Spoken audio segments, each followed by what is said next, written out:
a really hard question. And one of the things I would say is that, so for example, you mentioned both the social and the environmental impact. There's also, on the positive side, there's also social and environmental impact on the negative side. And I can't remember who said this earlier, but for example, using generative AI to try to come up to get search results uses much, much more power than just doing a search, a regular old Google search.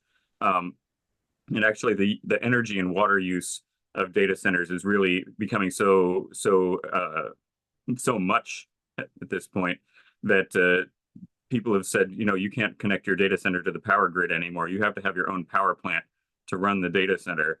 And this has become something that's happening now. You build a data center, you build a power plant along with it at the same time.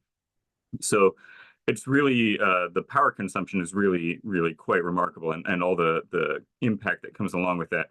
At the same time, the positive side of these technologies are really, really important also. And not all AI uses as much energy as something like ChatGPT or that sort of generative AI. So the systems that Daphne and Manoj might be using might be much more efficient in terms of energy usage, in terms of impact. And of course, Manoj is creating the power right where he is. So in that way, he's very much balancing what he's doing. And of course, and then the positive impact, for example, of what Daphne is doing in terms of human health is something we would never want to lose.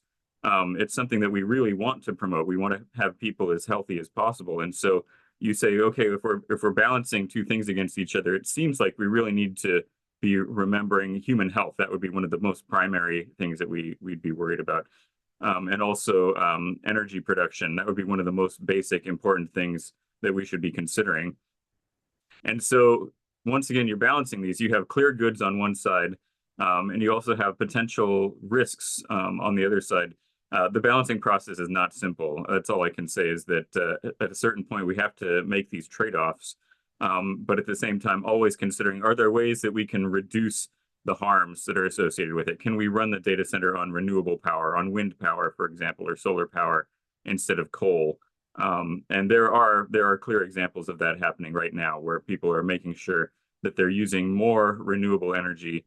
And also, however, at the same time, if the energy demand is just off the charts, then some of these older power sources like coal might be coming back online again at some point in the future, or at least not being taken offline. That's what's happening in the United States right now. They're actually they're keeping coal power plants that were scheduled to be shut down. They're keeping them running just because they need to have the power to keep the grid stable because of all the demand from generative AI.